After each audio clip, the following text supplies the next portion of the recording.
Bonjour tout le monde, je teste un petit cours d'histoire que je vais déposer sur Classroom. Donc, j'essaie de faire, dans le fond, la présentation d'un PowerPoint comme j'aurais fait en classe avec toutes les explications d'une période historique, sauf que, bon, il n'y a pas les interactions entre vous et moi.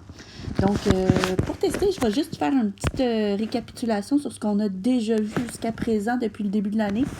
Donc, si on regarde 1763, proclamation royale, c'est en fait le moment après la bataille des Plaines d'Abraham et en fait après la guerre de 7 ans où la France avait perdu contre l'Angleterre. Donc, vous vous rappelez la guerre de 7 ans qui se passait en Europe, la guerre de la conquête qui se passait ici en territoire d'Amérique. Donc, en 1763, la proclamation royale, en fait, c'était le premier document légal dans lequel on établissait la colonie anglaise. Donc, à ce moment-là, le territoire changeait. On ne l'appelait plus Nouvelle-France, on l'appelait dorénavant Province de Québec. Et avec tout ça, des lois propres à la colonie étaient maintenant appliquées.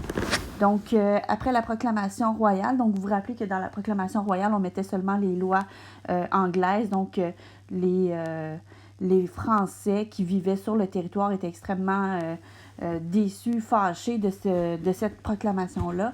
Et suite à ça, il y a eu un adoucissement des lois avec l'Acte de Québec, où là, on a remis des lois françaises, on a remis le régime seigneurial, on a permis à ceux qui étaient de religion catholique à accéder à des postes au niveau de l'administration de la colonie.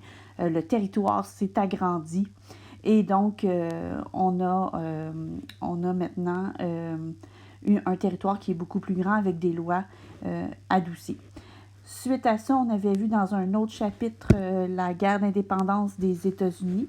Donc, on avait vu que c'était une guerre civile dans laquelle les personnes qui voulaient rester une colonie anglaise, donc appartenir à l'Angleterre, se battaient contre ceux qui voulaient que les 13 colonies deviennent un pays indépendant, donc sous la direction de Washington.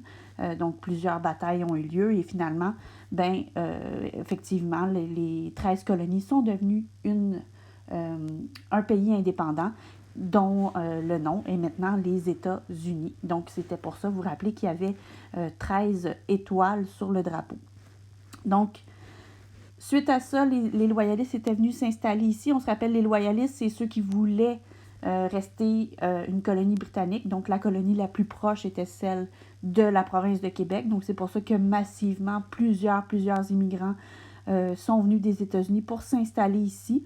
Quand ils sont arrivés dans la province de Québec, ils ont été déçus de voir qu'il y avait des lois françaises, qu'ils n'avaient pas un début de démocratie comme c'était le cas pour eux dans les 13 colonies.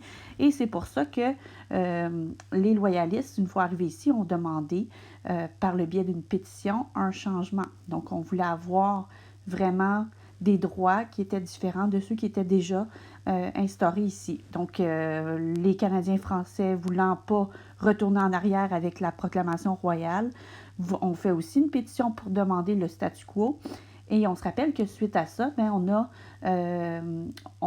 eu la séparation du territoire en deux. Donc, avec l'acte constitutionnel, on a divisé le territoire en deux. Vous vous rappelez le Haut et le Bas-Canada.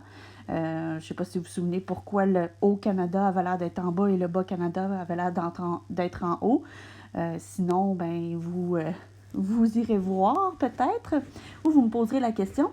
Mais, chose certaine, avec l'acte constitutionnel, on a vraiment séparé le territoire en deux pour que chacun ait ses lois et ses façons de faire, chacun de leur côté, avec chacun maintenant une chambre d'assemblée. Donc, avec l'acte constitutionnel, c'est un début de démocratie. Mais évidemment, c'est une démocratie qui est toujours soumise aux autorités dans le sens où on peut suggérer des lois, mais le Conseil législatif pouvait refuser des lois, les changer, les modifier, les accepter. Et le gouverneur général aussi pouvait avoir un droit de veto sur les lois qui étaient votées. Donc, c'était vraiment un début de démocratie parce qu'on pouvait élire des députés.